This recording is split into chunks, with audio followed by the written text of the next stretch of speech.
be a lot about the monstrous villains of Gotham and so on. As both a producer but also the director, what makes you excited for fans to see, this round of villains for Gotham City?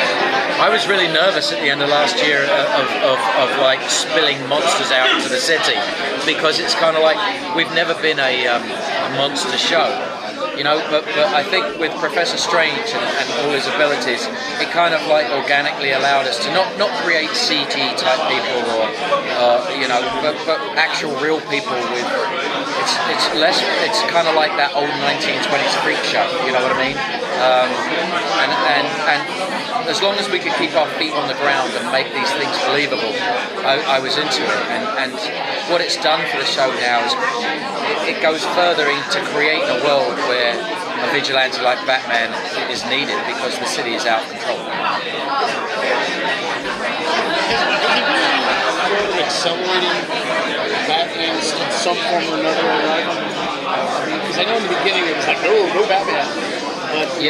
I think David's done such a good job with this character. This Bruce Wayne is growing up in front of our eyes. And this year, he's going to have to take on a new personality to protect those around him. Too many eyes were on him. We talked about the Court of Owls. He has to start saying, no, I'm actually not that Bruce Wayne. I'm actually a brat millionaire, irresponsible, spoiled person, to deflect the attention that he's getting. And that's another Batman-esque quality that I lead to life. Also now he's creating a relationship with Lucius. He's starting to realise that there's something to this kid that nobody else has. He's completely unique, and he is so incredibly driven that you're drawn to his power. And so he's going to help him too, even though it's against his best, even though he warns him of what that path to righteousness could lead, we are creating somebody who has a team around him, who can start to fantasize, imagine what it would be like to be his own policeman. And I also wonder, we're obviously not seeing the Batman costume for probably the last scene of the last episode, but will there be an evolution along the way? Will there be a point where Bruce dons something to disguise himself? Yes. All right. Yes. I want, this is the best job I've ever had. I don't want it to end too soon, but you're right. This happens at the end. But not just that. I mean, there are many versions of. He didn't just go Batman like. We talk to DC all the time, and Jeff Johns is one of my biggest fans. So we talk to him all the time, and he's in the middle of Batman world right now. Batman didn't just go into a cave and come out Batman. A lot goes into that. There are versions. There were trial and error. There was, all kinds of drama along the way. Yeah, we will get to do all of that. We get to be everything right up until Jeff and Ben Affleck say stop. So there's been news about 5 new villains coming out for this next season. Can you tell us a little something about that? Yeah, I mean, we're very lucky in that nobody really went back and had a backstory. There was no origin story for Hattie. And so we get to touch on that, which we're very happy with. We get to touch upon a relative of Vicky Vale. We get to create a brand new villain from within this cast, which I'm very happy with. That's terrifying, and because it's very much of the DC world, but it's something coming from us, and we're very happy about it, like Fish Mooney was.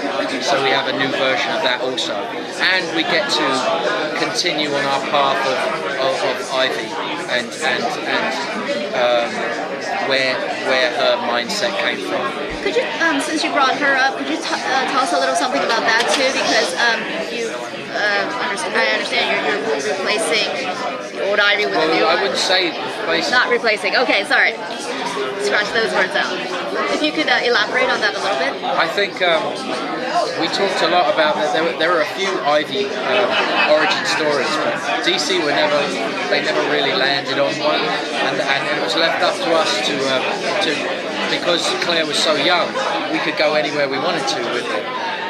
but a transformation happens within that character that is catastrophic, and that allows us to dig a little deeper and have that character interface with Bruce Wayne a little bit more, and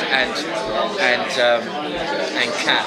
And with everything that's going on with Selena Kyle this year, who digs back into her origin story and her family, something there happens that she will never be the same again. And a darkness is happening within the Selena Kyle backstory, which is propelled by the Ivy story.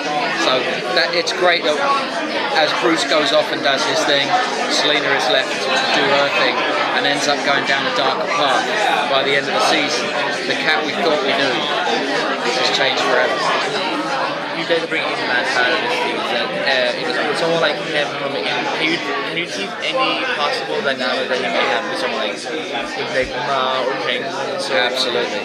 Well, Penguin's going to try dip his foot into the political pool this year, and his relationship with Enigma it got close. There was a bonding. There was an understanding those two had. So that while that's going on, we needed a new villain outside of all of them that is not part of that structure. Is part of the chaos that Gotham knows.